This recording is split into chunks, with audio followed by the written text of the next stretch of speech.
दिवाळीनंतर कापसाची हमीभावाने खरेदी सुरू होईल अशा बातम्या आता सुरू झाल्या आहेत। पण खरंच यंदाच्या हंगामात शेतकऱ्यांना हमीभावाने कापूस विकणं परवडेल का? एकदा हमीभावाने खरेदी सुरू झाली तर बाजारामध्ये खरंच दर वाढतील का? हा जो कापूस हमीभावाने सीसीआय खरेदी करेल त्याचा वापर नंतर कापसाचे भाव पाडण्यासाठी होणार नाही याची शक्यता काय? याच्यावरच आज आपण चर्चा करणार आहोत। नमस्कार, मी अनिल जाधव, तुम्ही बघताय आपलं ॲग्रोवन। आता यंदाच्या हंगामात दुष्काळामुळे कापूस उत्पादनात मोठी घट झाली आहे।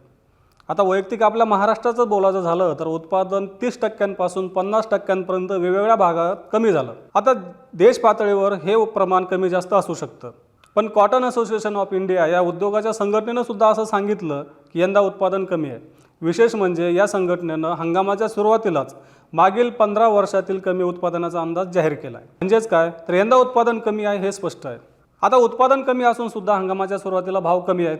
आता याची वेगवेगळी कारणं सुद्धा आहेत, पण वर्षभर भाव दबावात राहतील असं म्हणता येणार नाही। आता भाव कमी असल्यामुळे साहजिकच हमीभावानं कापूस खरेदी करावा अशी मागणी केली गेली।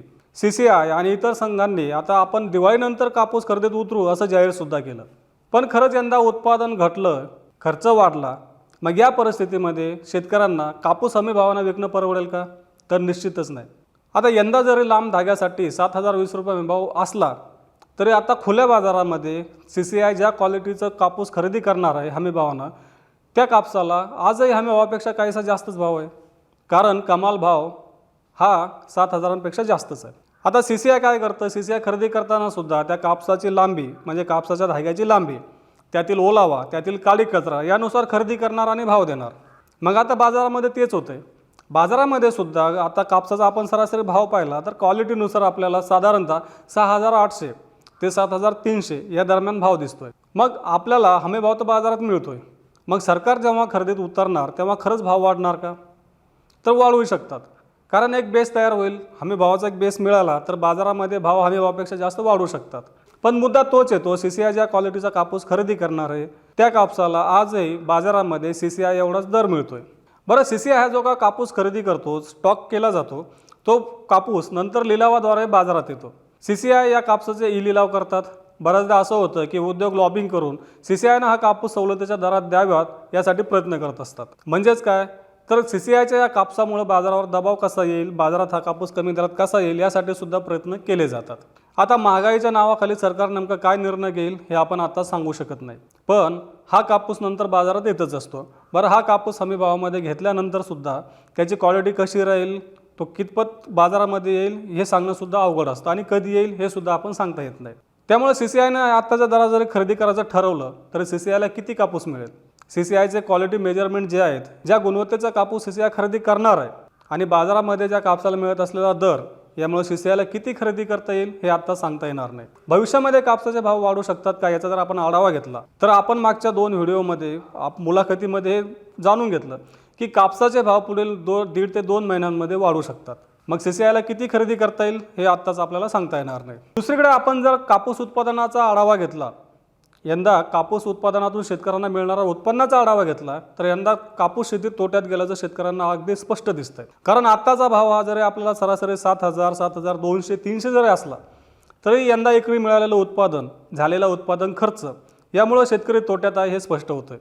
सध्या बाजारात मिळणारा भाव शेतकऱ्यांना अपेक्षित नाही। यंदा उत्पादन मोठ्या प्रमाणात घटलं, भविष्यामध्ये तेजीसुद्धा येऊ शकते, पण ही तेजी शेतकऱ्यांना यंदा साधता येईल की नाही याबाबत शंका आहे। कारण त्याचं झालं असं की यंदा कापूसच नाही तर इतर पिकांचं सुद्धा उत्पादन कमी झालं। मग ते सोयाबीन असो, ते तूर असो, मूग उडीद असो किंवा मका असो, या सगळ्या उत्पादनाला फटका बसला आणि शेतकऱ्यांकडं माल विक्रीचे पर्याय कमी आहेत। त्यामुळं सुद्धा शेतकरी मिळेल त्या भावामध्ये कापूस विकताना आपल्याला दिसत आहेत। शेतकरी कापूस विकत असल्यामुळं उद्योगांना आता गरजेपुरता कापूस मिळतोय, त्यामुळे साहजिकच आता वेगवेगळी कारणं देऊन कापसाचे भाव आहे त्या पातळीवरच स्थिर आहेत।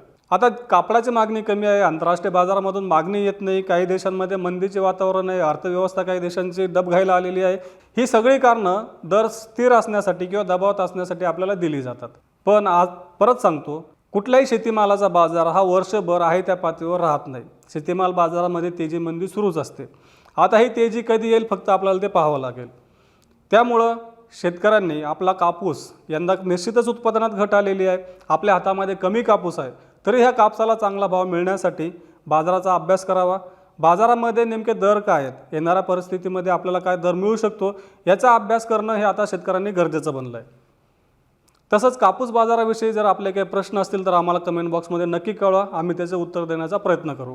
तसंच रोज सायंकाळी 8 वाजता मार्केट इंटेलिजन्स या सेगमेंटमधून आम्ही शेतीमाल बाजार, पीक विमा आणि दुष्काळ याविषयी माहिती देत असतो. त्यामुळे आपल्या ॲग्रोवनच्या या चॅनलला नक्की सबस्क्राईब करा आणि हा व्हिडिओ जास्तीत जास्त शेतकऱ्यांपर्यंत पोहोचवण्यासाठी, कापूस उत्पादकांपर्यंत पोहोचवण्यासाठी लाईक आणि शेअर करायला विसरू नका.